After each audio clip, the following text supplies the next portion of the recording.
Um médico é um grande fã de uma idol chamada Ai, mas fica só o pó da rabiola quando descobre que ela vai dar uma pausa na carreira por questões de saúde. Ela só tem 16 anos e uma enfermeira questiona se ele por acaso é um lolicon. Afinal, ele é um velhote vendo um show que é focado no público mais jovem. Ele explica que 4 anos atrás ele tinha essa paciente chamada Sarina Tendoji, e foi ela quem mudou seu destino. Ela tinha uma doença terminal, mas era uma grande fã de Ai. Ela adoraria renascer com um rosto bonito como o dela. Certa vez, Sarina perguntou se ele imaginou como a vida seria se eles tivessem nascidos como filhos de uma celebridade. Ele disse que nunca pensou sobre isso e nunca teve sonhos, mas que Sarina já é fofa do jeito que é e não precisa renascer. Se ela virar uma idol depois que sair do hospital, ele será seu maior fã. Como sempre, Sarina diz que o ama muito e que se case com ela. Ele diz que é um lascado na vida, mas pensaria seriamente nisso quando ela fizesse 16 anos. Sarina diz que o doutor é um malvado. Ela acaba morrendo com 12 anos. Desde então, ele tem sido fã de Ai no lugar de Sarina, o que só confirma para a enfermeira, ele com certeza é um lolicon. O que ele refuta, dizendo que é um fã de Ai com um coração puro. Mas ela pergunta se ele aceitaria caso essa garota Ai aparecesse querendo sair com ele, e se ele juraria que não em nome de Sarina. Mas ele disfarça e não responde. Uma paciente o espera, uma garota chamada Hoshino, de 16 anos, que já está grávida há 20 semanas. Um homem que a acompanha diz que ela cresceu no orfanato e ele é o responsável por ela no momento. O médico já tinha ouvido uma história parecida antes, e quando a garota tirou o boné ele percebeu que a paciente era Hoshino Ai, sua amada idol, e foi pirar no corredor do hospital. O cara é tão fã que nem sabia o nome completo dela. O chefe da agência pergunta para ela quem é o pai, mas ela diz que é segredo. O médico confirma que são gêmeos. O chefe diz que ela precisa escolher entre os bebês e o trabalho. Se descobrirem, será o fim de sua carreira de qualquer jeito. Aí pergunta para o médico o que ele acha. Ele dá uma resposta genérica, dizendo que a decisão final é dela. Como médico, é tudo que ele pode dizer. Uma idol acaba de ser descoberta na mesma situação, e uns fãs dizem, numa conversa bem doida, que se morrerem agora, tem chance de renascerem como filhos de uma idol. Na sacada do hospital, o médico está pensando na vida, quando Ai chega para pensar também. Ela diz que vai escolher as duas coisas, continuar sendo uma idol enquanto cuida de seus filhos gêmeos. Ela diz que esse é o trabalho de uma idol: mentir, mentir e mentir mais, só que de uma forma bela, que deixa todos felizes, mas ela quer experimentar uma felicidade verdadeira também. Vendo isso, o médico agora fala não como um profissional, mas como um fã, e promete a Hoshino Ai que fará o parto dela e garantirá que seus 2 filhos gêmeos vão nascer saudáveis. Enquanto se preparam para o grande dia, ele admite ter alguns sentimentos a mais por Ai, mas guarda eles para si mesmo. Assim como ela disse,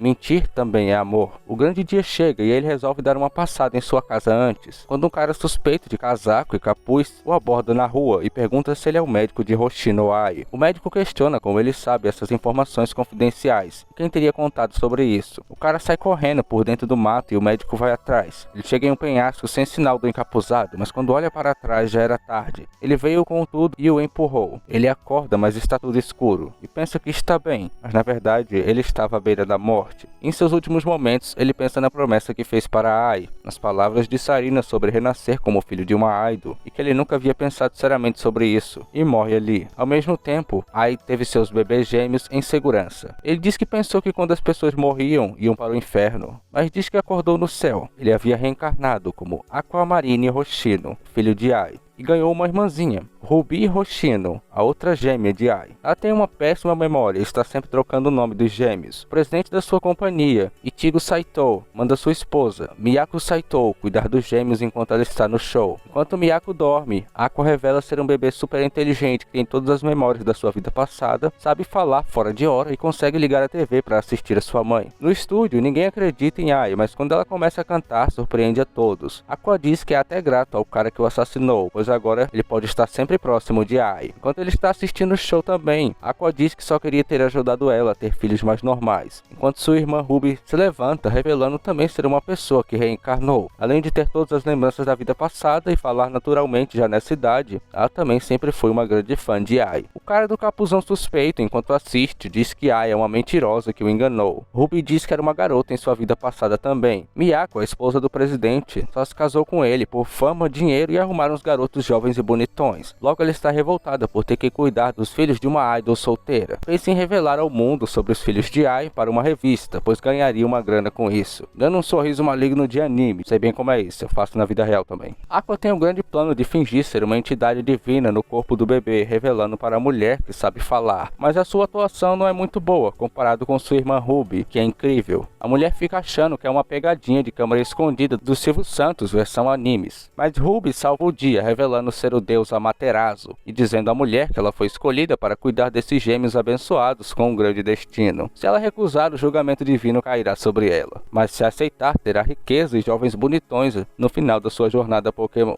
Continuando, Aqua elogia Ruby, dizendo que ela seria uma boa atriz no futuro. Ela diz que nunca havia pensado no seu futuro antes. Enquanto cuida de sua irmãzinha Ruby, Aqua se lembra de Sarina novamente, e que a paixão que Ruby tem quando fala de Ai é a mesma de Sarina, mencionando seu nome em voz alta. Ruby escuta e pergunta o que foi que seu irmão disse, mas Aqua diz que não foi nada demais. Ruby se lembra do médico e diz não tem como ser ele, revelando que seu nome era Sarina em sua vida passada. Alguns meses depois, o grupo de idols da Ai não está ganhando dinheiro suficiente, e Ai se preocupa pois quer dar uma boa vida e educação para seus filhos. Quando Ai vai embora, Ruby dá a ideia genial de todos os fãs otakus venderem seus fígados para dar dinheiro para ela, o que é uma ideia, deixa pra lá, né? Ai está desanimada hoje, e vendo um comentário negativo a deixa ainda mais para baixo, onde diz que seu sorriso falta sentimento e é quase desumano. Ela diz que essa foi bem na ferida. Nesse show, os gêmeos pedem para que Miyako os leve, pois estavam preocupados com ela, e Miyako pede para que se comportem. Quando Ai começa, ela fica pensando nos comentários negativos que leu, e revela que tudo é uma mentira. Cada movimento de seus lábios, de seus olhos, é calculado, assim como seu sorriso, que é só para agradar as pessoas. Afinal, ela é feita de mentiras. Os gêmeos acabam se empolgando com o show e agindo sem pensar. Quando ela vê seus filhos fazendo movimentos fofinhos, ela sorri de forma verdadeira. O vídeo deles bateu mais de 2 milhões de views na internet. Assim como esse também vai, com o apoio de vocês. Continuando. Um ano se passou e os gêmeos cresceram o suficiente para caminhar e falar normalmente sem parecer suspeito. Ai vai participar em seu primeiro drama de TV e leva seus filhos. No estúdio, eles têm que fingir que Miyako é sua mãe. Aqua acaba se descuidando e falando demais na frente do diretor, que pergunta onde ele aprendeu tantas palavras. Ele tenta mandar o papo de YouTuber, mas esse negócio de YouTuber não colocou ele não. Acaba se interessando por ele, e até lhe dá um cartão com o número do Zap. Se bem que no Japão eles usam mais o tal de Line, né?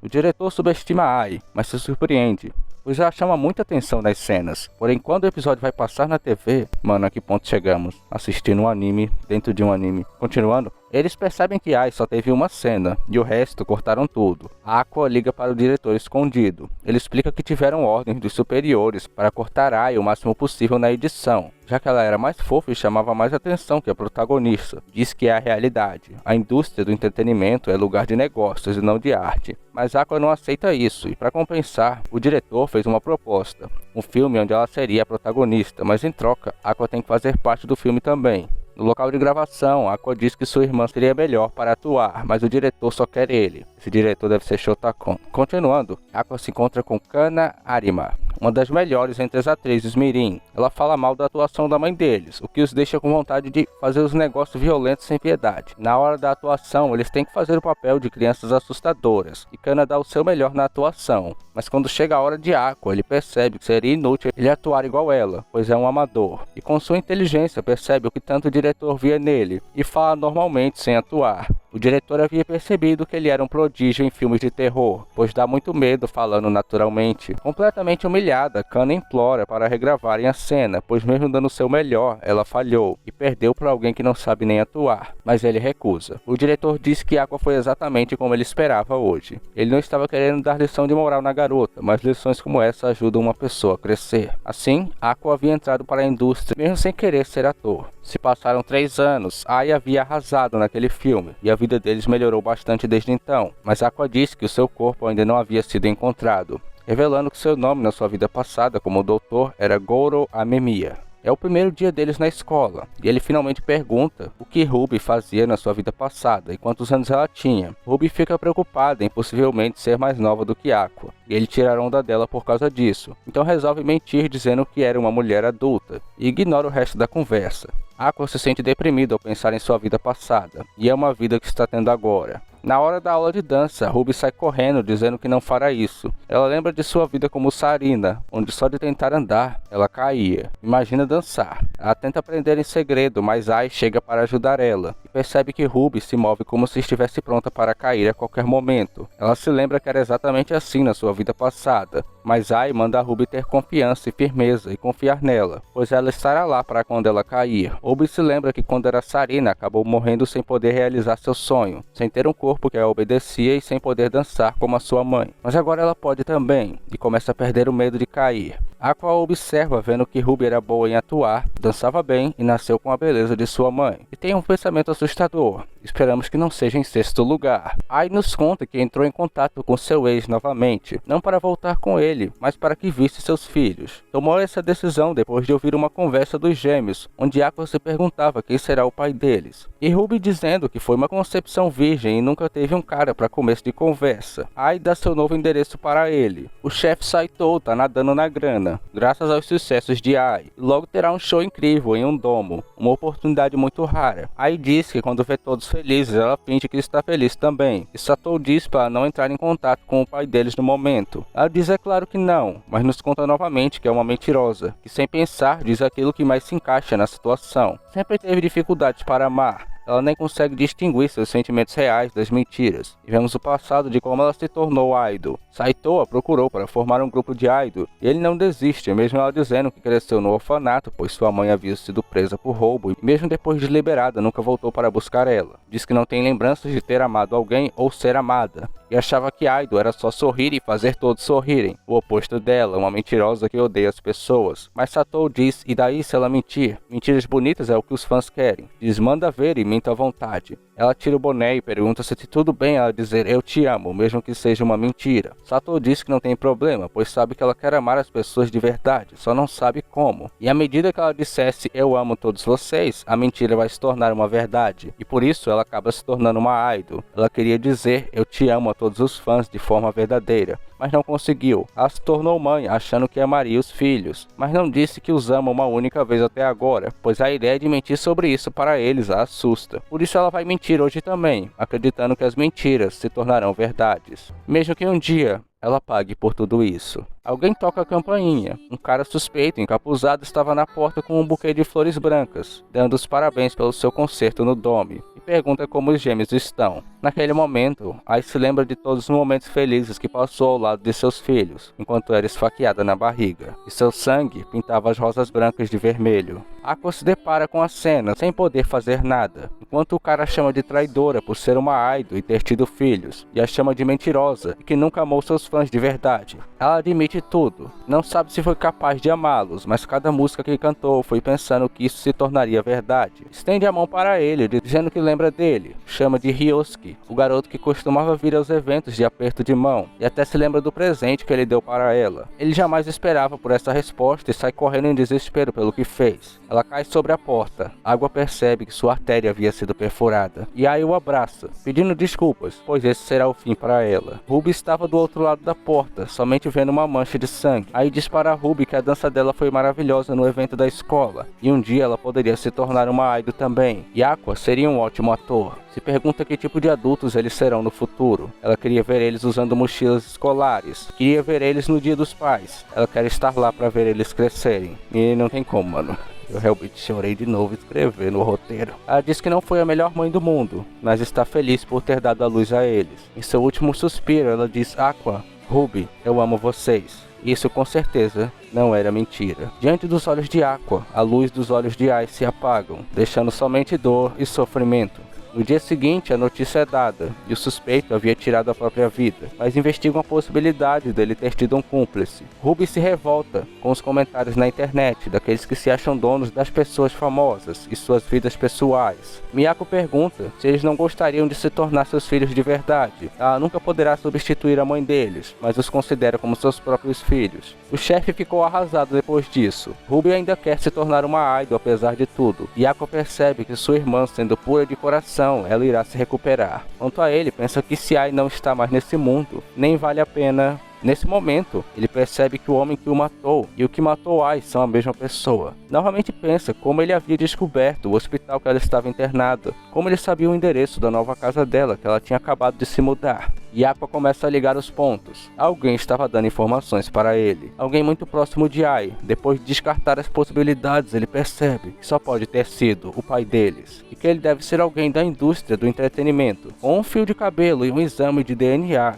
ele deve descobrir quem é. E diz que não pode morrer. Ainda não. Pelo menos não até matá-lo com suas próprias mãos. Ele vai diretamente ao diretor do filme, que gosta tanto dele. Pergunta se ele não gostaria de adotá-lo. O episódio 1 acaba com eles, já adolescentes, se preparando para o primeiro dia de aula. Antes de ir, Ruby diz à sua mãe que eles já estão indo, olhando para um quadro com a foto dos três juntos. Então Aqua diz que esse foi só o prologue, e uma nova história começa. A história da sua vingança. O episódio 2 começa com a Ruby Hoshino, agora com 15 anos, se candidatando para ser uma idol, igual a sua mãe foi. Entre 100 mil pessoas, ela consegue ser uma das 1.200 aprovadas na primeira seleção. Logo na segunda etapa, ela passa por uma entrevista, e agora está aguardando resultados. Ela teve que esperar 2 anos para poder participar dessa audiência, e suas amigas dizem que ela é fofa e dança bem, mas tem muito a melhorar na hora de cantar, e sua fofura vai ter que compensar por isso. Ruby está bem confiante de que irá arrasar nessa audição, e será o primeiro passo para ela um dia ser uma idol tão incrível quanto a sua mãe foi. Ruby nos conta 2 segredos que nem seus amigos sabem. A primeira é que sua mãe era a lendária idol chamada Ai, que foi morta por um stalker fanático há 10 anos atrás. O outro segredo é que ela ainda tem memórias da sua vida passada. Nós finalmente vemos o momento em que Sarina Tendoji morreu, assim como nos é mostrado o jeito que o protagonista morreu no episódio passado, que na hora de sua morte, somente a voz de Ai ecoava em sua mente, e quando ela abriu os olhos novamente, havia renascido, com um bebê, e estava nos braços de Ai no hospital. E os poucos anos que passou ao lado de sua mãe foram os melhores de sua vida, e jura novamente ser como ela. Mas já chega o seu irmão Aqua, o estraga prazeres, o protagonista, dizendo para ela pensar mais nos estudos ao invés de sonhos. Ela também quer ser idol para não precisar estudar para as provas. Aqua diz que não se importa que ela sonhe, mas não se iluda, achando que ser uma idol é só alegrias. Mas ela diz, e daí? Lembrando da sua vida passada, ela continua dizendo que tem gente que passa o resto da vida sem poder fazer nada, sem poder sonhar alto. Aqua manda ela fazer como quiser então, e diz que vai para casa do diretor. Ruby nos contou que seu irmão mudou muito depois que a mãe deles morreu. Ele está sempre com uma cara séria e triste, e parece que nunca mais se divertiu de novo. Ele está fazendo algo em segredo, desde que virou aprendiz do diretor, e não conta nada para ela. Mas diz que não foi só ele que mudou. O chefe, Ichigo Saito, desapareceu depois da morte de Ai, e Miyako Saito, sua esposa, assumiu a agência no lugar dele. O grupo de Ai, que se chamava Bekomachi, se desfez após perder sua estrela principal. E a agência de Miyako, que agora é sua mãe adotiva, a Strawberry Productions, não tem mais departamento para idols. Ruby adoraria que a agência contratasse idols novamente, mas Miyako diz que não é tão fácil assim, que o sucesso de Ai foi como um milagre, e dificilmente esse milagre vai acontecer 2 vezes.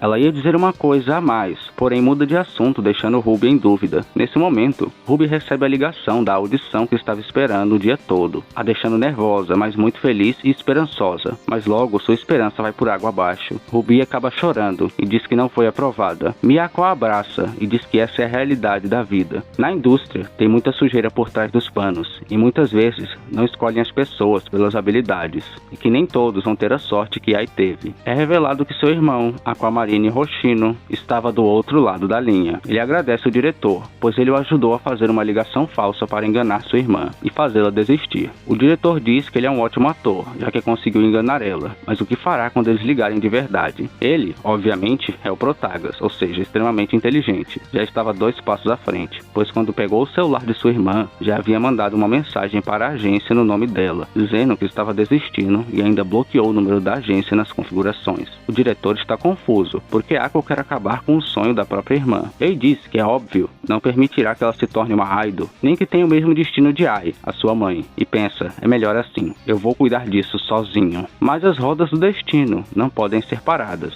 e Ruby recebe o convite de um grupo de idol clandestino. Ela está tão feliz e radiante com a descoberta que nem quer saber dos termos de contrato no momento, preocupando Aqua e Miyako. Logo nos é revelado que Miyako sabe que Aqua está usando métodos um pouco exagerados para impedir que Ruby se torne uma idol e acabe tendo o mesmo destino trágico de Ai. Até hoje, Miyako pensa que poderia ter feito algo para impedir impedir a tragédia, e não quer passar por isso de novo, nunca mais. E já que criou Ruby como se fosse sua própria filha, ela vai proteger ela, custe o que custar. Mas é exatamente por isso que também se sente mal ao impedir os sonhos dela, e que a cada dia que se passa, ela está mais e mais parecida com Ai. Ela odeia admitir, mas Ruby tem o que é preciso para estourar nessa indústria, assim como vocês têm o que é preciso para estourar esse vídeo. Tá bom, parei. Aqua pega um cartão da agência deles, a Strawberry, e diz que vai checar se pode permitir que sua irmãzinha faça parte dessa tal agência clandestina, e começa seu plano infalível. Usando suas habilidades de ator, ele chega em uma garota fofa que trabalha na tal agência clandestina, fazendo o papel de olheiro da agência Strawberry, e consegue trazer ela para fazer umas perguntas. Meu amigo, com essas habilidades ele conseguiria conquistar qualquer garota dessa cidade, certeza. É tudo armação entre ele e Miyako, mas ainda deixa ela assustada com o quão falso ele pode ser. No questionário ele começa a destrinchar tudo, até quanto a garota ganha, descobrindo também que nessa tal agência o chefe tem uma garota favorita, e rumores de que está namorando com a tal garota. Além das garotas do grupo não se darem bem umas com as outras. Quando ela sai, Aqua decide não permitir que Ruby se junte à agência tão duvidosa, e pensa até em contratar um detetive para espalhar os rumores na internet. Miyako pensa que é brincadeira, mas tudo com esse Protagas é coisa séria. Ele é capaz de qualquer coisa pela sua irmãzinha, e diz que não permitirá que Ruby se torne uma idol, ainda mais sendo de um grupo tão duvidoso, e sugere que Miyako contrate essa garota. Mas ela novamente diz que a agência não contrata mais idols, e ela jamais contrataria uma garota que fala de suas amigas pelas costas. Pela noite, Miyako observa uma foto de Ai nos bons tempos que ficaram no passado. Já no dia seguinte, para variar, Ruby está radiante como sempre. Nem parece que ela é a gêmea do Ayanokoji, digo do Aquamarine. O nome lindo do titio. Foi mal, me empolguei aqui. Eu meio que me sinto em casa vendo esse anime. Pelo menos quando ele não me faz suar pelos olhos igual um macho alfa. Enfim, Ruby diz que é um dia importante, e Aqua pensa em sua mente. É verdade. Miyako elogia a fofura de sua nova roupa, e logo pergunta se ela realmente está falando sério em entrar para a indústria, e se está pronta para entrar no mundo cruel que pode se formar em volta da vida de uma idol. Ruby diz que sim, e que Aqua está sempre lembrando ela disso, tentando fazer ela desistir. Miyako se força a mencionar que até os dias de hoje ainda é normal uma idol ser vítima de perseguições dos stalkers. Ela se surpreende, mas mesmo assim não desiste, pois está determinada em ser igual à sua mãe. Por último, Aqua pergunta se é verdade mesmo. Ela diz que sim, então Miyako ordena que ela não se junte àquele grupo suspeito de idols. Isso a entristece, mas Miyako logo continua dizendo que então se junte à agência deles. Exatamente isso, a Strawberry Productions vai montar um novo grupo de idols pela primeira vez em mais de 10 anos. Ruby então assina o contrato, e Miyako diz que se ela aprontar será processada, e ela tá falando sério. Meu amigo, que mudança teve essa mulher, hein? Eu achei que ela ia ser uma chata, mas tô curtindo demais. Será que um dia ela vai se perguntar como esses bebês falavam naquela idade, agora que ela descobriu que eles não são deuses reencarnados? Pelo menos eu espero que ela não pense isso até hoje e tenha adotado a filha achando isso, né? Alguém deve ter contado pra ela. Enfim, Aqua vai à casa do diretor, onde a mãe dele o recebe. Vemos na porta que seu sobrenome é Gotand. Eu perdi alguma coisa ou nunca revelaram 100% do nome dele? Sherlock JG em ação. Prosseguindo, Aqua está editando vídeos no PC, o que significa que nós temos a mesma profissão. Diz que ele ainda não tem idade para um trabalho formal, então o diretor o aceitou como aprendiz, e ele ajuda na produção de filmes. O diretor se pergunta se tudo bem agora sua irmã se tornar idol. Ele diz que fazer o quê, né? Melhor trabalhar na agência da família, onde terá mais segurança do que em uma agência de quintal. O diretor diz que os dois irmãos serão artistas então, mas Aqua diz que não, ele prefere ficar nos bastidores. E diz que mesmo eles indo na mesma escola, Ruby escolheu artes cênicas, e ele escolheu educação geral. O diretor achou uma pena, já que quando pediu para ser seu aprendiz, estava escrito no rosto de Aqua a vontade de ser um ator. Mas Aqua pensa que ser ator era só um meio para atingir seu objetivo, encontrar o homem que causou a morte de Ai, encontrar o seu pai, e fazê-lo provar a dor que Ai teve que suportar. Por um capricho do destino, a chave para isso é ele mesmo, através de um exame de DNA. Mas antes ele terá que entrar numa profissão que o deixe em contato direto com os artistas.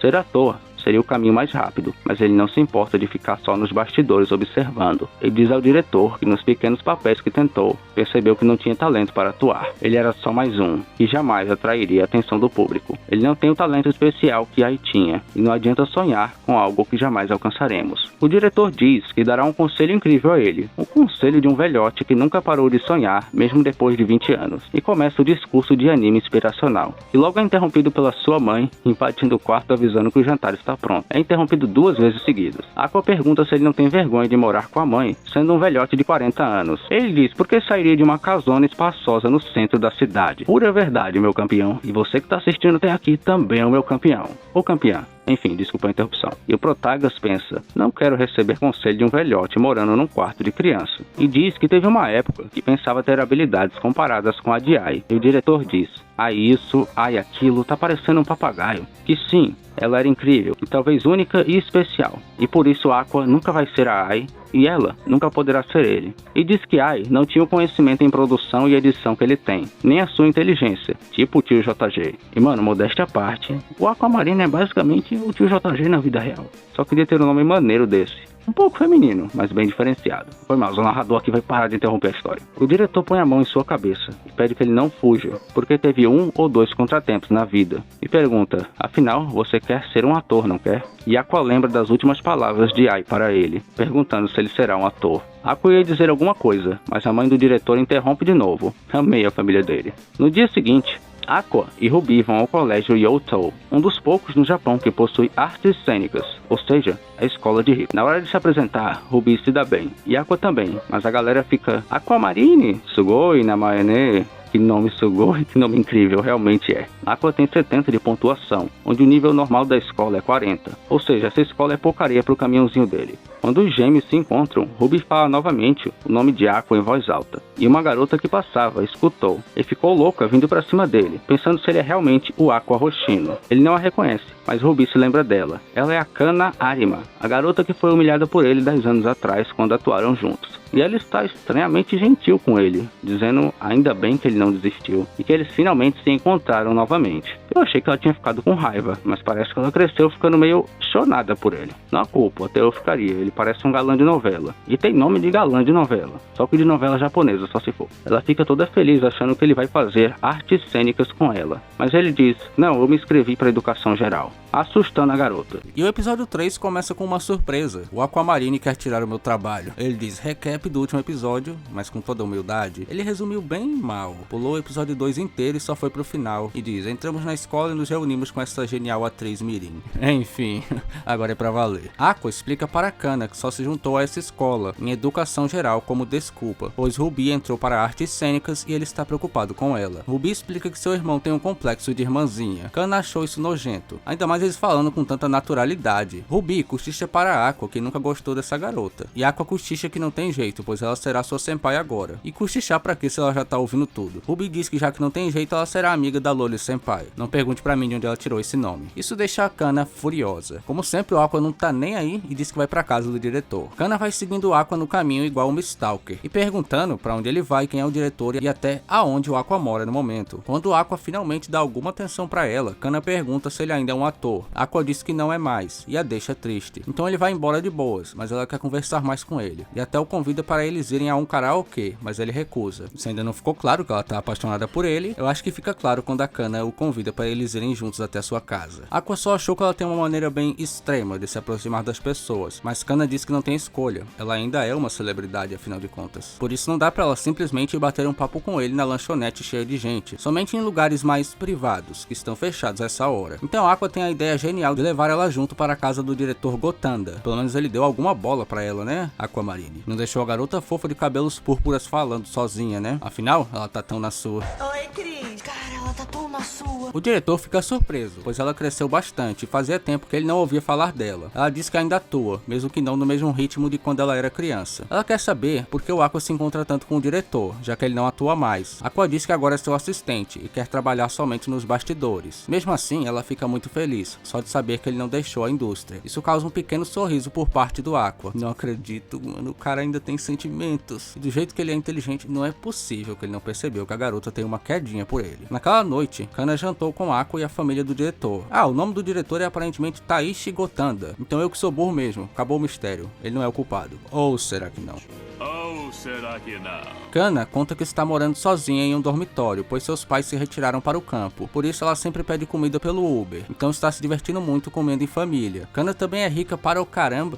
Tem um bom dinheiro que ela guardou dos seus tempos como atriz mirim. E ela quer ver alguns vídeos do Aqua atuando. Mas ele não deixa o diretor mostrar, pois quer esquecer sobre essa época. Diz que ele tinha falsa impressão de ter talento e estragava os filmes por causa disso. Kana tenta fazer Aqua sentir vontade de atuar novamente, dizendo que está fazendo a protagonista feminina em um drama de TV bem recente, chamado I'll Go It's Sweet Today. Vou comer uns doces hoje, acho que meu inglês já se foi. Mas ele recusa. Aqua se interessou pelo nome como se conhecesse, deixando Kana animada, mas ele disfarça. E ela fica provocando ele. Quando ela menciona que o diretor se chama Kaburagi, a atitude de Aqua muda completamente. E ele pergunta se o nome completo é Masaya Kaburagi. Ela diz que sim, e Aqua se lembra que existem 3 telefones que Ai deixou para trás depois de morrer. Ela usava essa tática para esconder melhor que teve filhos gêmeos. Aqua havia percebido que Ai não era tão bobinha quanto parecia. 2 desses telefones não tinham nada a ver, mas o terceiro era o que ela usava antes de engravidar. É um telefone lanterninha bem das antigas. Aqua, com muita dificuldade, conseguiu uma bateria para pôr nele, mas se deparou com uma senha na tela de bloqueio. Aqua ficou tão dominado pelo ódio, pela tristeza, pela vingança, por ter perdido ela diante dos seus olhos, perdido ela nos seus braços, que ele acabou ficando meio dia testando 100 senhas, um mês testando 1000 senhas, e assim continuou, dia após dia, dia após dia, dia após dia, fazendo isso em segredo, até que depois de fazer isso por 45.510 vezes, depois de 4 longos anos, ele acertou a senha do celular de sua mãe. Tudo que havia sobrado no telefone era pelo menos uma dúzia de contatos e e-mails com 12 nomes que eram relacionados ao show de Ai. Entre eles estava o nome de Masaya Kaburagi. E do nada, Aqua disse que tá dentro. Contato o diretor aí. Kana se surpreende com sua mudança de atitude. Como ele disse no meio de sua frase sugestiva, Kana acabou achando que Aqua gostava de garotos com rostos fofos de meninas. Sem comentários para essa imaginação aí. Kana logo avisa ao diretor e ele aceita. E logo nós vemos pela primeira vez o diretor, ou produtor, Masaya Kaburagi, um dos suspeitos de ser o pai dos gêmeos e possível culpado e mandante do assassinato de Ai Hoshino. Aqua contou que iria participar nesse drama de TV para Miyako, e ela, que é uma dedo dura do caramba, contou para Ruby. Ruby adorou, pois se lembra das palavras que Ai havia dito, que um dia ela poderia ser uma grande idol e ele um grande ator, e que Aqua não havia esquecido disso também. Mas Aqua pensa em sua mente que não tem nada a ver, ele só quer se aproximar deste tal produtor, que chegou a interagir com Ai enquanto ela ainda estava viva, e coletar um fio de cabelo dele ou algo assim, sobre cumprir o último desejo de Ai. Ele não tem ambições tão elevadas. Ao ver o nome do drama, Ruby revela que Aqua tem um mangá em seu quarto, do qual o drama foi baseado, e ela leu sem permissão. Aqua vai interpretar um vilão que aparece somente no episódio final. Ruby achou perfeito para ele, já que ele já tem uma aparência sinistra. Elas vão assistir ao drama e o começo da atuação de Kana ficou incrível. Ela dizendo que odeia as pessoas, afinal todo mundo só pensa em si mesmo. É como se ela não estivesse atuando, mas falando aquilo de coração, por algum motivo. Mas o resto do episódio, elas acharam tão ruim que fecharam o notebook. De novo, mano, a que ponto chegamos? Vendo um anime dentro de um anime. Segundo Ruby, a adaptação do mangá está deixando muito a desejar. Tem vários personagens fillers, parte da história foi cortada e a maioria dos atores do show são amadores. Além disso, Ruby pensou que a Loli Senpai atuava melhor do que isso. No dia seguinte, Aqua e Kana estão no karaokê. Isso tem cara de encontro romântico, e eles seriam um casal muito fofo juntos. Kana xingou muito a Ruby por ter dito aquilo na noite passada, e sim, o Aqua dedurou a própria irmã. Aqua pergunta como o show chegou a esse ponto. Kana explica que eles não estão nem aí pra atuação, só querem promover modelos homens bonitões. Se continuassem assim, o show fracassaria, então procuraram ela, uma atriz famosa, para trazer um nome de peso para a equipe. Aqua então diz que a atuação dela não está no ponto, e pergunta por quê. Kana diz que está se segurando, é claro. Se ela mostrasse o máximo de suas habilidades em um show cheio de amadores, eles ficariam intimidados. Kana nunca vai esquecer do olhar de decepção que a autora do mangá tinha em seu rosto quando visitou o estúdio de gravação. Mesmo assim, todos os atores estão fazendo o melhor que podem, para pelo menos tornar esse show assistível. E se para isso ela tiver que fingir que atua mal, ela fará. Aqua então pergunta se isso não afetaria sua imagem como atriz. Kana diz que finalmente entendeu que para um ator, se comunicar com os outros é mais importante do que a imagem e fama própria. Isso surpreendeu Aqua, que naquele momento acaba se apaixonando. Eu adoraria que isso fosse verdade, mas talvez seja. Kana diz que é verdade que quando ela era criança exibia sua atuação e conseguia trazer mais público nos shows em que ela participava, mas tratava as pessoas muito mal. Assim as ofertas de emprego secaram assim que o auge dela passou. Agora que cresceu, ela se tornou uma atriz que é fácil de trabalhar junto e percebeu como isso era importante, além de sempre ter tido um bom relacionamento com o produtor Kaburagi, relacionamento de serviço, deixando bem claro. Isso acabou rendendo este papel para ela. Aqua percebe que ela aprendeu a cooperar com os outros nesse templo. Claro, ela mudou, mas nem tanto assim, pois ainda acha que tem o rosto mais bonito entre todos os modelos, o que traz boas lembranças do passado para a Aqua e para ela também. Kana pega na mão de Aqua e pede que por favor trabalhe com ela para produzir um bom show, pois com ele a bordo ela acredita que tudo será possível. Mano, que clima romântico é esse aqui? Eu shippo demais. E que desenvolvimento os personagens desse anime estão tendo. Mano, é sem palavras. Enfim, já no seu quarto, com uma cara meio maligna, Aqua percebe percebe que tem chance deste show dar certo, já que a produção é competente e a Kana é uma atriz excelente. No dia seguinte, no set de filmagem, chega o cabelão roxão metidão. Aqua se apresenta, mas ele passa reto. Kana diz que é normal todos esses atores jovens amadores se acharem a última bolacha do pacote, e o nome dele é Melty Narushima. E logo, Kana o empurra para se apresentar a Masaya Kaburagi, o produtor, que parece meio desconfiado, só disse uma palavra com ele. Aqua não liga, ele só quer uma oportunidade para coletar o DNA do cara e saber logo se ele é seu possível pai biológico ou não. É hora da filmagem começar, e Aqua acha uma ironia do destino. Ele fará o papel de um stalker igual o homem que matou Ai. Após a cena, Kana diz que sua atuação está ótima, e ele não merece ser só um cara dos bastidores, mas Aqua se menospreza como sempre. Diz que é um papel que qualquer um faria. Ele não atrapalha os outros, mas também não encanta ninguém. Diz também que a atuação dele, que encantou a Kana Arima naquele dia, era só por causa da diferença entre sua idade física e sua mente interior. Agora que seu corpo alcançou a sua idade mental, ele virou apenas um ator de 10 centavos. Mas Kana adorou a sua atuação e suas técnicas. Diz que elas dão a impressão de que ele está na indústria há muitos anos, e ela adora isso. Somente atores veteranos como eles entenderiam este sentimento. A Kana quer virar a melhor personagem feminina nesse anime, só pode. Mas não, você não vai destruir a Ruby não, minha querida. Eu espero que não. Kana diz que é seu primeiro papel principal depois de tantos anos, então ela vai fazer tudo que pode nesse show. Aqua joga na cara dela que é verdade, nunca mais ouviu falar dela e achou que ela não atuava mais. Kana diz que sua pior fase durou mais tempo do que o esperado. Ela não conseguia nenhum trabalho e as pessoas na internet diziam que sua carreira tinha acabado. Mas ela continuou treinando, nem ela mesma sabia por que fazia isso. E a ideia de se aposentar de vez não saía da sua cabeça, mas diz que agora ela está finalmente sendo reconhecida pelas suas habilidades e está muito feliz por não ter desistido. Por isso, mesmo Aqua não tendo a melhor atuação, ela fica feliz que ele esteja trabalhando junto com ela, pois neste mundo envolto pela escuridão, ela aprendeu que tinha alguém lutando ao seu lado. Ela tá se tornando a melhor personagem, não acredito nisso, eu jamais imaginei que isso pudesse acontecer. Aqua escuta uma conversa do produtor, onde ele diz que já que Kana Arima é fácil de trabalhar e faz um ótimo trabalho dando créditos para os outros atores, é ótimo dar para ela qualquer função aleatória, além de seu nome estar menos conhecido agora, o que baixa o custo do contrato, e ao mesmo tempo eles podem se aproveitar da fama que ela teve no passado. O produtor disse que é um saco ela ser tão exigente na hora da atuação. Esse show é só para promover os garotos e acabou, e ela não havia entendido isso ainda. O produtor joga seu cigarro no lixo e vai embora. Aqua se aproxima e se lembra do que Kana acabou de falar sobre reconhecimento, e diz: isso não é reconhecimento, não é assim que o mundo funciona, Kana Arima. É muito raro ser avaliado pelas suas habilidades verdadeiras. Ele pegou 3 cigarros do lixeiro, eles eram do produtor, era o que Aqua precisava para o exame de DNA. Aqua disse que cumpriu seu objetivo aqui, mas já que ele está aqui, é melhor dar o seu melhor neste show. O episódio começa com Aqua analisando o cenário, a chuva, as poças de água se formando. Esses são lugares que todos evitam gravar, e pensando em todas as possibilidades no maior estilo Ayano Koji, Aqua está prestes a fazer algo inacreditável. A gravação começa, e para Kana, o momento em que a câmera liga é o momento de questionar a própria vida. Ela resolve se apresentar pra gente dessa vez. Isso é o que eu chamo de quebra da quarta parede. Mano, a Kana tá falando comigo.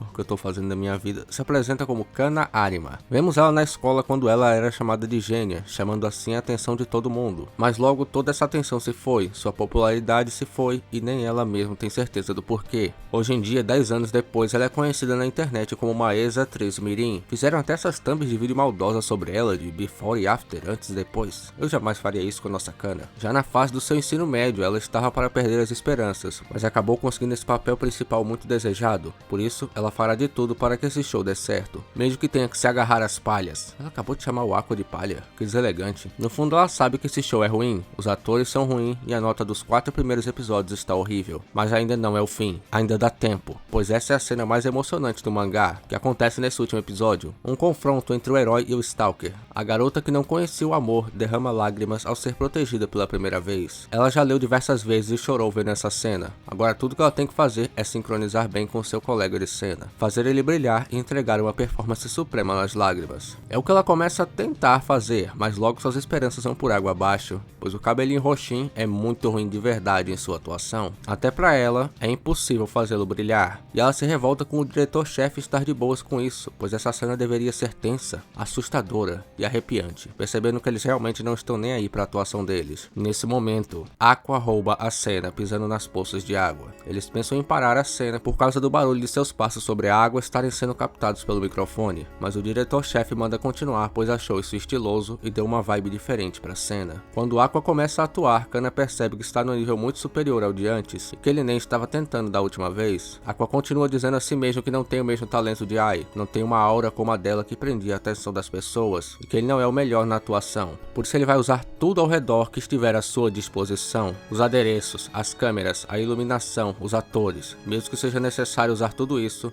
ele vai ser como a Ai. Ele se aproxima do Narushima e fala em seu ouvido que de perto ele é bem feio e pergunta se é assim que ele fica sem edição de fotos. Isso o deixa furioso, mas isso era tudo parte do seu plano. Deixar Narushima com raiva de verdade para ele atuar melhor usando um sentimento verdadeiro, mesmo que seja através do ódio. Aqua não se importa. O diretor está adorando, manda não pararem de filmar, focar mais nele e aumentar a iluminação. Kana percebe que está ficando incrível e muito fiel ao mangá. Tudo, cada sentimento é só um cálculo para ele. Logo ele pensa, vamos, eu preparei o palco para você. Essa é a sua chance. Dê tudo de si, Kana Arima. Aqua realmente entra no personagem, trazendo terror e escuridão para a cena. Afinal, esse é o seu dever, trazer o máximo de escuridão para este episódio. Partindo para cima de Kana com uma faca, mas é tudo uma cena. Uma atuação. É tudo uma mentira. Para fazer a garota brilhar. Ou será que não é? Seria isso um pouco da escuridão verdadeira que está dentro do coração de Aqua? Parece assustador, parece repugnante. Ele repete para si mesmo. Ele vai dizendo que ninguém precisa dela nesse mundo. Que ela se enxergue, que tire essa cabeça das nuvens. Afinal, você não tem futuro, e sua vida é escuridão total. Tudo isso é só uma cena, mas e se não for? E se Aqua não estiver falando isso com Kana? Mas sim, com ele mesmo. Kana então chora de uma maneira tão real que nem parece atuação, dizendo que mesmo assim, ainda existe luz. Isso impressiona até mesmo Aqua, que dá um sorriso genuíno dessa vez, lembrando que essa é a especialidade de Kana. Mas poderia sua luz ter iluminado um pouco da escuridão de seu coração? Após a gravação, Narushima se desculpa com Aqua, pois seu soco foi verdadeiro, mas ele disse que não tem problemas, afinal ele levou o soco de propósito, pois atuar tem tudo a ver com se entregar às emoções. Diz que ele fez uma boa atuação dessa vez, e graças a isso, Ana conseguiu se soltar mais. Eles não gostaram tanto porque agora terão que mudar muitas coisas por causa dos improvisos de Aqua, mas o diretor gostou e disse que Kana deve ter ficado muito feliz agora, porém ela estava um pouco distraída por algum motivo. Mano, será que ela chonou de vez por ele? Deve ser quase isso, porque na cena final ela tem que fazer o rosto de uma garota que se apaixonou pelo protagonista masculino, porém ela estava olhando para Aqua. Parece que ela acabou se apaixonando de verdade pelo vilão do dorama. Agora vemos a autora do mangá que está dormindo no chão, aquela que ficou muito decepcionada com tudo, como vimos no episódio anterior. Para poder acordar mais cedo, ela tem 2 assistentes, e nós vemos parte de como é duro o trabalho de uma mangaka. Mesmo assim, ela nunca perde o lançamento de um episódio do dorama, mesmo suas 2 assistentes já tendo desistido da série, pois é muito difícil para elas ver a obra que deu tanto trabalho para sua professora fazer sendo tratada como lixo. Ela não os culpa, pois estão adaptando um mangá que nunca teve muita chance de ser algo grandioso, e é grata por ter uma versão da história em movimento. Todos os seus amigos mangakas diziam para ela não ter muitas expectativas. No começo todos têm um sorriso no rosto, pensando que será de tal jeito, mas a realidade é diferente. Mesmo assim, ela acaba chorando com o final da série, dizendo que ficou muito feliz que sua obra ganhou um dorama. O último episódio foi um sucesso, e pequenos grupos de pessoas adoraram, como muitos já haviam abandonado a série. Ela não virou um grande hit nem nada, mas esse vídeo vai virar, e vocês já sabem como. Mas aí galera, continuando, teve uma festa de encerramento do dorama, e mano, Kana e Aqua ficaram muito fofos com essas roupas. Sério, eles seriam um casal perfeito. Imagina eles mais pertinho. Tá, chega,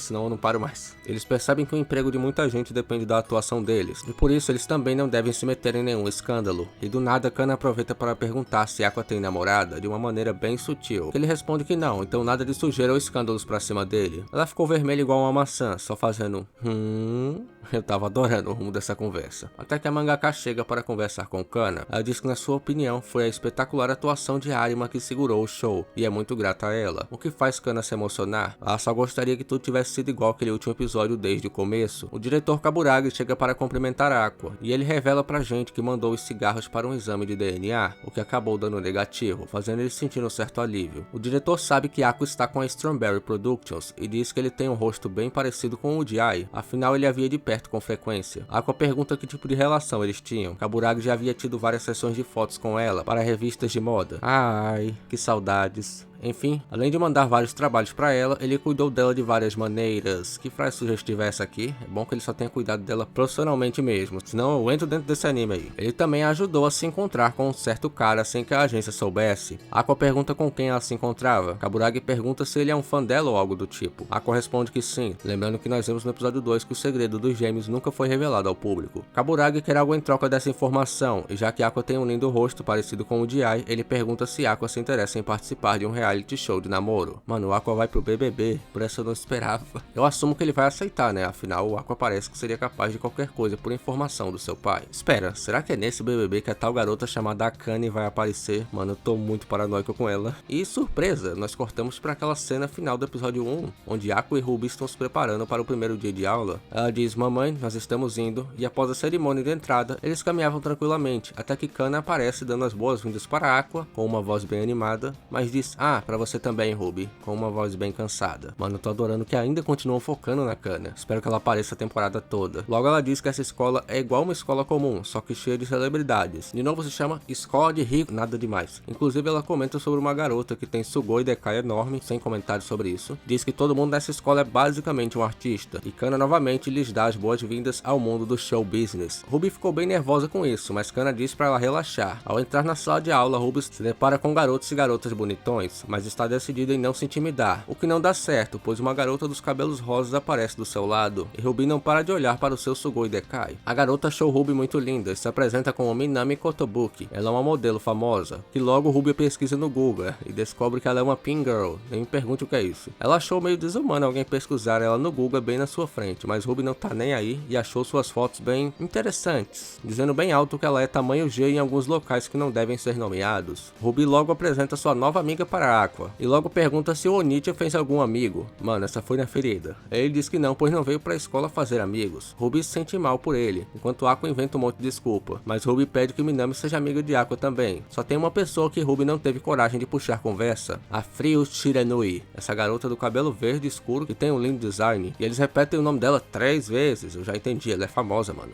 Ainda prefiro a Kana, ela é basicamente uma das garotas mais talentosas do colégio. Ruby diz que ela é sua número 1 no momento, e Aqua ficou meio, decepcionado, pois Ai sempre será sua favorita, sempre foi e sempre será sua número 1. Shiranui vai passando e Aqua chega bem de boas. E aí Shiranui, está na mesma sala com a minha irmã, suave? Vê se dá bem com ela. A conversa acaba bem, pois Shiranui o reconheceu do último episódio do dorama e disse que ficou ótimo. Ela também reconhece a Minami, mas quando chega a vez de Ruby ela fica tipo, você faz o que da vida? Ruby responde com vergonha que no momento, nada. Cortamos pra Ruby implorando pra sua madrastra que a torne logo uma idol de verdade, mas Miyako diz que não é fácil assim. Tipo, e aí beleza, bora formar um grupo de idols? Ruby diz que se continuar assim, todos vão começar a zoar com ela na escola. Ela até dá a ideia de contratar a Minami, só que Miyako nega na hora, pois ela é uma garota de outra agência. A melhor opção é contratar uma freelancer. Isso chamou a atenção de Aqua, que já tinha a resposta na ponta da língua, pois além da garota que ele conhecia ser uma freelancer, não tem muito trabalho e é muito conhecido na indústria, além de ter um rosto bonito. E ele estava falando de Kana Arima. Isso mesmo, pessoal, o Aqua falou que acha a Kana bonita, tipo, fofas. Depois dessa eu quase morri. O chip é real, o chorapi. O episódio já começa com a Ruby stalkeando a Kana, com seus cabelos brilhantes e bem cuidados. Olha lá, que shampoo será que ela usa? Digo, um rosto de bebê que não perdeu sua inocência e uma personalidade que lembra uma cabeça de vento. Logo Ruby admite que, de acordo com seus estudos matemáticos quânticos, seguindo idols por muitos anos, a Kana daria uma ótima idol. Ela é o tipo de garota que seria loucamente popular entre os otakus mais hardcore. Pera aí, isso é uma indireta pro tio JG? Aqua já vai logo mandando uma mensagem para a Kana. Assim ela e sua irmã poderão conversar tranquilamente sobre essa história de idol. Enquanto Kana está na sala de aula lendo comentários na internet. Ah, galera, comenta aí embaixo o que vocês acharam do episódio. Vou responder todo mundo. Valeu. Ela vê um comentário dizendo que Aqua, stalker assustador, estava bem assustador na atuação. Não me diga. Mas estava bem bonitão. E Kana ficou com vergonha pensando sobre isso. No mesmo momento, chega a mensagem do crush, do Aqua, dizendo que tem algo importante para conversar e quer se encontrar com ela depois da aula. Mano, essa deve ter sido do coração sair pela boca. O Aqua usa essa foto de cachorrinho no zap. Bacana. A Kana já arruma os cabelos, a maquiagem e fica toda... Não acredito. Ele vai mesmo dizer isso? E quando ela chega, coitada, a Ruby tá ali acendendo vela. Kana ficou chateada, mas Ruby chega e pergunta na lata se ela não gostaria de ser uma idol ao lado dela. Ruby explica toda a situação, então Kana pede um tempo para pensar, mas na sua mente, ela sabe que é um não, pois se ela se tornar uma idol, vai perder todos os empregos que são reservados para os atores mais jovens, e se elas não fizerem sucesso com um grupo de idols, ela ficaria desempregada. O risco é muito grande, porém, ela pensa, essa é a Ruby Hoshino, e existe algo nessa garota que faz Kana lembrar de Ai, a idol genial. Lembrando que o sobrenome Hoshino nunca veio a público, então nem mesmo pelo nome as pessoas têm como descobrir que Ruby e Aqua são filhos dela. Kana só trabalhou com Ai aquela aquela vez, mas foi suficiente para saber o quão talentosa ela era. Mesmo ela sabendo que Ruby tem um potencial enorme, Kana duvida da agência Strawberry Productions e de sua própria beleza, se ela mesma seria linda o suficiente para ser uma idol. Quando ela estava prestes a negar, o crush, o Aqua, já chega na salvação, ajoelhando como se fosse pedir ela em casamento. Nesse momento, o coração aqui quase saiu pela boca e fala: eu te imploro, Arima Kana, por favor, seja uma idol ao lado de minha irmã. Ela já manda aquela jogada: mas eu não sou tão fofa assim. Claro que é, você é fofa demais. Eu não pediria pra você ser uma idol de qualquer jeito. Você é muito mais bonita do que várias idols comuns que tem por aí. Eu sinto que a minha querida irmã estaria segura ao seu lado. Kana, morrendo de vergonha, continua negando, enquanto ele: por favor, eu estou colocando minha confiança em você, pedindo seu apoio nisso. E eles ficam nesse namorico, eu digo, nessa conversa adulta. E mano, eu não acredito, o Aqua é incrível. Ele já chega e fala na cara: eu te acho fofa, na frente dela. Melhor episódio. Acabou a história, antes que chegue a Kanye, por favor. No fim, Kana diz que não vai aceitar de jeito nenhum, mas já corta pra ela assinando o contrato. Sim, ela se rendeu, não teve como resistir ao pedido do crush, do Aqua. Miyako pergunta como ele conseguiu fazer isso. Ele diz que não é nada demais, pois conseguiu ler a garota como um livro. Com base na personalidade dela, ele pensou que implorar em lágrimas seria bem eficaz, e com certeza deu certo. Mas ele pensa que não acha que fez nada errado, afinal, ele não estava mentindo. De novo ele admite que ela é fofas. Kana logo pergunta se Aqua tem algum novo trabalho agendado, e Ruby, com cara de limão azedo, revela que ele vai participar de um reality show de namoro, o BBB japonês. Esse show se chama Meu Amor com uma Estrela Começa Agora, e entre as 6 pessoas que participarão nessa temporada estão Yuki Sumi, modelo famosa, Nobuyuki Kumano, um dançarino com cara de figurante, e produção, eu preciso mesmo apresentar essa garota com uma cara meio depressiva? Tá bom. Akane Kurokawa, a famosa, chegou. Eu esperava mais dela nesse episódio, mas por algum motivo eu sinto que ela ainda vai causar muitos pesadelos até o final dessa temporada. Eu espero estar errado. Ela é uma atriz. Depois temos a Mencho. Esse não é o nome real dela, ou é? Ela faz lives no YouTube, ou seja, estamos no mesmo ramo. E ela parece ser uma locutora por essas bandas. Que interessante. Falando em banda, Kengo Morimoto está em uma banda, e ele tem cara de figurante também. Kana e Ruby estão assistindo tudo, e quando chega o Aqua, ele tá falando igual um adolescente bonitão comum, tá fazendo uma voz de gatão, tipo assim: Aqua desu, é um prazer conhecer todos vocês. Ruby e Kana ficam super confusas. Quem é esse cara? Ruby sabe que seu irmão verdadeiro é um cara mal-humorado que emite uma aura sombria. Mencho já fica atrás dele, dizendo como ele é lindo, e ela admira muitos atores. Ruby sabe que Aqua não é fã desse tipo de garota, e ela não tem chance, mas pra sua surpresa, Aqua se perdeu no personagem, dizendo que também achou o Mencho bem fofa. Elas dizem juntas: quer morrer por acaso? Kana tá furiosa, ele só me chamou de fofa pra me fisgar pra essa agência igual um peixe. Ruby terá uma conversa séria quando ele chegar em casa, percebendo que seu irmão é só mais um macho qualquer. Ei Ruby, que é isso? Tio JG não é assim. Miyako diz que é por ele ser um ator. Talvez Aqua pense que para o show fazer sucesso ele precisa entrar no papel desse personagem, mas Kana está toda preocupada. Afinal, no final desse tipo de show, geralmente o casal se beija. É muito fofo e triste a Kana preocupada com o crush. Miyako diz que se Kana continuar atuando, um dia ela terá que fazer esse tipo de cena também. E aí, é o tio JG que ia ficar mão na bad com isso? Seria o fim do chip? Ou não? Digam nos comentários o que vocês acham. Um beijo errado seria o fim do casal Aqua e Kana? Ou não? Enquanto conversa com o Mencho, Aqua está morrendo por dentro. Se pergunta como ele acabou nessa situação, mas se lembra que isso é tudo pelas informações do diretor Kaburagi. Tudo para obter mais pistas sobre o seu pai. Yuki disse para Aqua que é muito tímida, então ele pergunta por que ela aceitou esse trabalho. Ela disse que o contrato com sua empresa não lhe permite rejeitar nenhum tipo de trabalho. Logo, Yuki pergunta se Aqua não está interessada em ter um relacionamento com alguém, pois ela mesma nunca teve até hoje. Ele diz que até está interessado, afinal ele é um garoto, mas até hoje não conseguiu esquecer um amor do passado. Pensando em Ai, e pensando ainda melhor, ele nem tem certeza se foi um tipo de amor romântico, mas ainda não esqueceu, nem um pouco. E o que pergunta se foi tipo com uma professora ou algo assim. Ele diz que foi algo do tipo, então ela fala que não tem jeito, ele precisa superar, e pergunta se ele ouviu falar que o casal da última temporada se beijou no final. Ele diz que já sabia e fez uns preparativos para o show. Aqua, mano, você não andou se beijando no espelho, né? Igual o tio JG. Enfim, ela chega bem pertinho dele, dizendo que estava preocupada, achando que não teria nenhum cara de qualidade, mas chega no ouvido dele e fala: talvez eu consiga dar um beijo se for com você.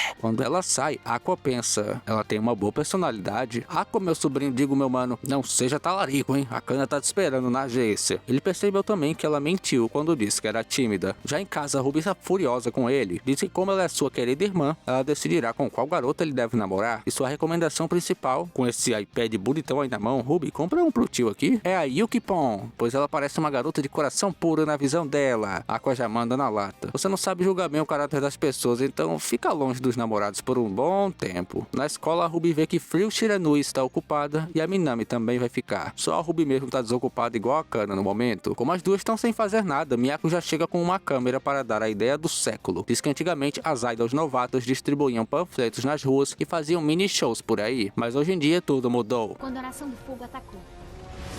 A cultura idol tá na internet e Miyako pede que elas criem uma reputação e nome de peso na internet. A Ruby fala, então nós vamos ser como os youtubers. Isso mesmo, o anime que eu amo vai abordar esse tema. As personagens que eu adoro vão ser iguais ao tio JG, só que melhores, o que não é muito difícil, né? Elas acham que não vão chegar nem aos 10 mil inscritos, mas eu acredito nelas. E acredito em vocês, meus sobrinhos fiéis, para nos tornarmos 10 mil sobrinhos, já sabem como? Ah, foi mais a propaganda aí da melhor parte do episódio aqui. Logo Miyako contratou um youtuber profissional para ensinar as garotas. E aparece um cara semi-peladão e bem semi, né, na tanguinha, com essa máscara aí que me lembrou o desenho Piu Piu e Frajola. Ele é o Pieion, e eu não vou mais comentar da aparência dele, né? É só um cara muito famoso. Kana nem assiste ao YouTuber direito, por isso não conhece. Pois deveria, Kana. Assiste ao tio JG. Então Kana começa a criticar o YouTuber e que na internet é tudo questão de impacto. Quando um passarinho, vamos chamá-lo assim, conta que ganha 100 milhões de ienes por ano, ela, me desculpe menosprezar o grande mestre Ricão Passarinho. Basicamente, esse YouTuber passarinho é uma crítica à internet e os caras que fazem bobagens sem sentidos para ganhar dinheiro, como banheiras de Nutella e outras coisas. Curti a crítica, porque certos youtubers, não só do Brasil, mas do mundo todo, seriam capazes de fazer o mesmo que o passarinho, só que ainda pior, pelo dinheiro. O passarinho vai ensinar como ganhar mais inscritos. Ele vai mostrar a técnica secreta para ter fama mais rápido, que é só pôr uma máscara de passarinho e fazer um collab, uma colaboração de dois canais, um famoso com o menorzinho. Não é bem o estilo do tio JG, meu estilo é mais lobo solitário. E logo depois disso eu me perdi completamente sobre que tipo de anime eu tava assistindo, porque a Ruby e a Kana começam a dançar passando vergonha junto desse cara com máscara de piu piu piu piu. Depois que acaba toda essa loucura desse episódio, o Pieion pergunta qual o nome do grupo de idols delas. Kana deixa a Ruby decidir, e ela diz que será Bekomachi, o mesmo nome do grupo da sua falecida mãe. O episódio 6 começa com a Yuki chorando e dizendo que quer sair do reality show de namoro, pois os garotos da escola ficam a provocando e ela percebeu que não tem nada mais assustador do que revelar os seus sentimentos românticos para o mundo inteiro assistir. Mancho diz que entende a garota, pois no seu canal ela também se faz de boba, por isso todos pensam que ela é uma cabeça de vento, porém ela admite que é mesmo, nem que seja um pouco. Mas o Nobokun, como Yuki o chama, diz que ela não pode fazer isso, e se ela sair, ele também vai. Enquanto isso, as pessoas vendo o show ao vivo estão adorando todo esse drama que ela está fazendo, revelando que era uma mentira. Ela não pode sair, mesmo que quisesse, por causa do seu contrato. A Kane pergunta então se foi tudo uma atuação, mas Yuki responde que não, pois jamais seria uma atriz tão boa quanto ela é, e estava somente brincando com os próprios sentimentos, pois tem um pouco de verdade naquilo que ela disse, enquanto a Kane anota tudo. Aqua pensa que depois de passar um tempo com a galera, começou a entender a personalidade deles. Mesmo assim, não queria aceitar o convite para jantar, mas eles o obrigaram. Mancho pagou tudo para todo mundo, a força também. Afinal, ela está bem ricona, pois seu canal está em alta, diferente do tio JG. No restaurante, a Kane faz carne grelhada pro Aqua. Ah, que amor, mentira, que raiva. Kana, cadê você pra ver isso? Descobrimos que a Kane é vegetariana, e ela continua anotando todas as dicas da Mancho. Ao chegar em casa, Ruby está furiosa com ele, dizendo que a carne deve ter ficado mais suculenta enquanto ele olhava para garotas fofas. Mas ele diz, que isso maninha, de boas, eu tava só socializando. Mas Ruby sabe que seu irmão não é nada social, e que ele tá dando um sorrisinho de canto bem suspeito. Ainda bem que ele tava só pensando que seu corpo jovem agora aguenta encher o busto de carne. Ah, às vezes eu esqueço que ele tem a mente de um médico de 40 anos hoje em dia. Como as coisas mudaram tão rápido. Aqua explica para Ruby que se surpreendeu, pois o show é bem mais realista do que ele esperava. Ela então pergunta se todo mundo tá apaixonado de verdade um pelo outro, mas Aqua diz que depende de cada um. Aqua começa a falar triste e preocupado por algum motivo, que esse show tem poucas mentiras e falsidades. Ele expõe para o mundo a verdadeira natureza da pessoa. Ruby pergunta por que ele parece tão abatido, se isso deveria ser uma coisa boa. Ele responde que é porque mentir também é um jeito de se proteger, fazendo referência a Ai, mas completa dizendo que provavelmente não tem com o que se preocupar no momento. E mano, guarda bem essa informação, porque vai ser importante no final do vídeo. Continuando, a Yuki e o Nobu viraram o casal principal do show, e o Ken ficou com inveja, formando um tipo de triângulo amoroso entre eles. Yuki então se tornou o centro das atenções do BBB japonês. Certa noite, Aqua conversa com Mancho, dizendo que só quer ficar de boas até o show acabar. E foi só eu que percebi que o Aqua parou de falar igual um jovem dinâmico galanzão, tipo como ele tava no episódio anterior com a Mancho. Já ela também tá de boas, ela só quer trazer mais inscritos para o seu canal. E eu também. Então vocês já sabem, né? Foi mal, galera, não deu pra resistir. Afinal, tem poucos animes que falam sobre o youtuber. Mas Mencho não se importaria se o Aqua se apaixonasse por ela. O que ele responde: não tenha muitas esperanças, minha sobrinha, digo minha filha. Mencho revela que está mais preocupada com Akane, e vemos um pouco do que ela está passando. Vemos Akane dando seu melhor na atuação, mas certo dia escutou seu gerente levando muitas reclamações pesadas do seu superior, tudo por culpa dela não estar conseguindo chamar atenção no reality show. Quando ele sai, ela se desculpa, mas o gerente diz que não se preocupe com isso, pois ele sabe que Akane está dando seu melhor e aconteça o que acontecer, ele será o seu escudo. Mas ela continua se culpando, e foi aí que ela começou a anotar dicas, pois precisa se esforçar cada vez mais para chamar atenção, custe o que custar. Enquanto isso, Akane está dando uma lição para a Ruby não ficar xingando as marcas no Twitter, pois vai afastar futuros patrocinadores. E aí, galera, quem quer patrocinar o tio aqui, foi mal aí. Continuando, Kana fala uma frase muito importante, que se você ficar olhando demais para o abismo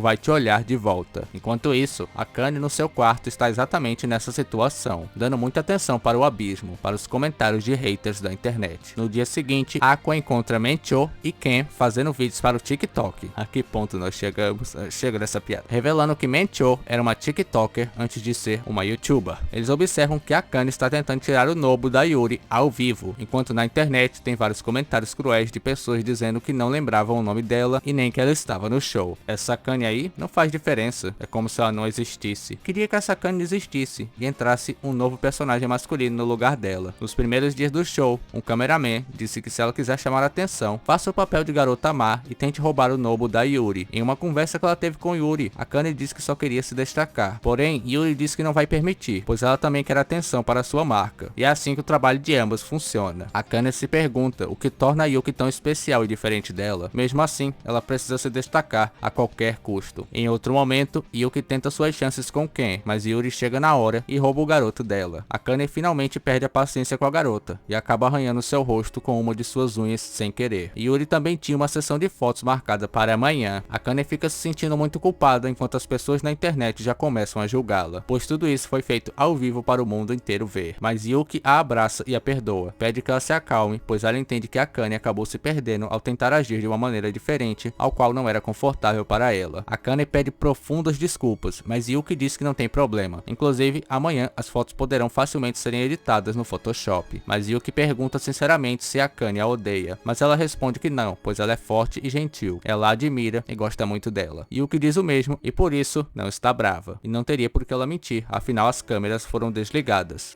Infelizmente elas foram, porque se eles tivessem gravado esse pedido de desculpas entre as duas, poderiam ter evitado o que vai acontecer a seguir na vida de Akane. Fiquem ligados. Aqua e todos os outros observaram a cena, e Aqua pensa que se fosse briguinha de escola, tudo teria acabado ali. Mas a internet não vai perdoar ela nunca. Depois de tudo isso, todos os dias, Akane tentava se desculpar para as pessoas da internet, mas de nada adiantava, pois a cada pedido de desculpas, milhares de comentários de hate apareciam para ela, assustando assim a pobre garota, que se lembra de Mencho mencionando algo parecido uma vez, que pedir desculpas é admitir o seu erro, e admitir o seu erro na internet significa: ah, você errou, então posso atirar quantas pedras eu quiser em você. Diz também que para os japoneses é normal sempre se desculpar, mas na internet a cultura é outra. Ela tentou seguir a outra dica de Mencho, que é não ficar olhando essas críticas, esses haters, mas não adianta. Akane tentou isso, tentou de tudo, mas quando fechava os olhos, só conseguia pensar em todas as críticas que ela já havia lido. Ela começou a dormir na esperança que na manhã seguinte o hate pararia, mas isso nunca aconteceu. A sua mãe percebeu que a cada dia Akane ficava mais pálida, não comia direito, mas para não preocupar sua família, Akane dizia que tudo estava indo bem em sua carreira. Na escola, várias garotas diziam que Akane sempre se achou melhor do que elas, por causa do seu trabalho, e agora só está pagando por tudo. E ainda que ela deve ter um monte de garotos fanboys já prontos para consolá-la. Akane passou mal ouvindo tantas coisas horríveis. Ela percebeu que isso não pararia até que a popularidade do show baixasse, e nós vemos um pouco mais do seu passado, aonde desde criança ela sempre sofreu hate de pessoas invejosas. Quando ela viu um certo show na TV, decidiu que esse era o futuro que ela queria. Todos à sua volta diziam que Akane sempre teve tudo, nunca se esforçou, nunca levou o trabalho de atriz a sério. Enquanto ela ouvia tudo isso e guardava a escuridão no seu coração, a garota continuava a praticar, estudar cada vez mais e mais para atingir o seu sonho, em meio às críticas patéticas dos outros. Até que o momento chega em que ela não aguenta mais se segurar essa tristeza dentro do seu coração. atenção. Nesse dia sombrio, Akane voltou a ver os comentários de hate, onde diziam que na época da escola, todos odiavam a garota. Depois de arranhar o rosto de uma modelo famosa, sua carreira já era. Ninguém vai querer trabalhar com uma garota dessas. Disseram também que ela é bem feia e sua cara dá medo, comparando ela com uma vilã e Yuki com um anjo em capas de vídeos da internet.